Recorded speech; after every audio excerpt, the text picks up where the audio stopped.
विनायक दामोदर सावरकर बुलबुल के पंखों पर बैठकर जेल से बाहर आते थे और मातृभूमि की यात्रा करते थे। ये कर्नाटक की एक स्कूल टेक्स्ट बुक में सावरकर की जेल के अनुभवों पर लिखा हुआ है। इंडिया टुडे के मुताबिक अध्याय का एक हिस्सा बताता है कि अंडमान निकोबार की जेल में कैद सावरकर हर रोज बाहर निकलते थे और इसके लिए वो पक्षियों की मदद लेते थे। नमस्कार, मैं नीलांजन तिवारी। द हिंदू की रिपोर्ट के मुताबिक अध्याय के एक हिस्से में हैरत अंगेज दावे के साथ लिखा है, जो मैं वर्ड टू वर्ड बता रहा हूँ। अंडमान की जिस कोठरी में सावरकर बंद थे वहाँ चाबी का छेद भी नहीं था, लेकिन बुलबुल पक्षी कमरे में आते थे और सावरकर उनके पंखों पर बैठकर उड़ान भरते थे और हर दिन मातृभूमि का दौरा करते थे। इस पर काफ़ी टीचरों ने आपत्ति दर्ज कराई है। उनका कहना है कि यदि लेखक ने सावरकर की लाक्षणिक रूप से यानी मेटाफोरिकली प्रशंसा की है तो कोई आपत्ति नहीं है, लेकिन पंक्तियों को ऐसे लिखा गया है जैसे कि यह एक तथ्य हो। विद्यार्थियों को यह समझाना बहुत कठिन है। अगर छात्र इस बारे में सवाल पूछते हैं और सबूत मांगते हैं तो हम अध्यापक इसे कैसे साबित करेंगे?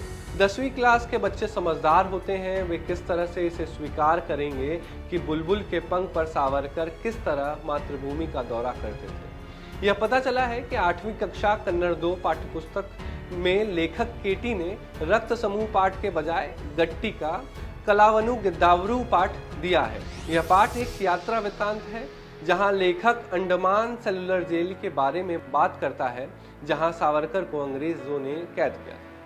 विवादास्पद पैराग्राफ पर इस आधार पर आपत्ति उठाई जा रही है कि पाठ ने एक भाग में सावरकर का महिमा गान किया है, लेकिन तथ्य नहीं बताए हैं। जो तथ्य बताए जा रहे हैं वो उलूल जुलूल है, जिनकी सत्यता पर विश्वास करना मुश्किल है। इस शुक्रवार को सोशल मीडिया पर पाठ का वो हिस्सा वायरल होने के कुछ घंटों बाद Karnataka text book society KTBS को कई मौखिक शिकायतें भी मिली। लोगों ने पाठ का और सावरकर का जमकर मजाक उड़ाया।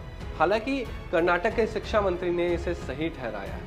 स्कूल शिक्षा और साक्षरता विभाग के मंत्री नागेश ने द हिंदू को बताया, सावरकर एक महान स्वतंत्रता सेनानी है। लेखक ने उस पाठ में जो वर्णन किया है वह सटीक है। मंत्री का ऐसा जवाब पहली बार नहीं है।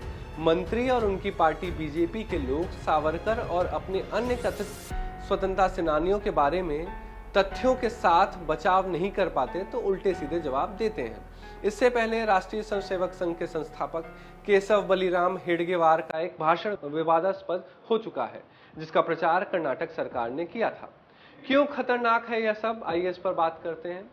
दरअसल तथ्य यह है कि अंडमान और भारत की मुख्य भूमि के बीच की दूरी 1400 किलोमीटर है और इस मूर्खतापूर्ण दावे पर कोई विश्वास नहीं करेगा। लेकिन 25 से 35 साल बाद एक पीढ़ी में सावरकर और बुलबुल की यह कहानी एक आदर्श बन जाएगी। भारत में इतिहास पर अब इसी तरह का काम हो रहा है। कर्नाटक में सावरकर को जिस तरह स्थापित किया जा रहा है उसमें तमाम हास्यास्पद तरीके अपनाए जा रहे हैं। मसलन स्वतंत्रता सेनानी टीपू सुल्तान के पोस्टर फाड़कर सावरकर के पोस्टर चिपकाए जा रहे हैं। इससे कई शहरों में हिंदू के बीच मुसलमान तनाव फैलाने की कोशिश हो रही है। दोनों तरफ के लोग समझदार थे तो बात आगे नहीं बढ़ी।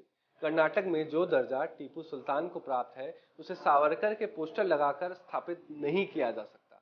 सावरकर पर अंग्रेजों से माफी मांगने का आरोप है, जिसके बचाव में RSS और BJP का कहना है कि अंग्रेजों की जेल में बाहर आने के लिए माफी के अलावा और कोई उपाय नहीं था। हालांकि सावरकर पर कई बार जो आरोप लगे हैं माफी मांगने के, वो कभी मुख्य रूप से साबित नहीं हो पाए हैं। आपको बता दूं कि सावरकर के शिष्य नाथूराम गोडसे ने ही महात्मा गांधी की हत्या की। और ऐसे वीडियोस को देखने के लिए बने रहिए मॉलिटिक्स के साथ।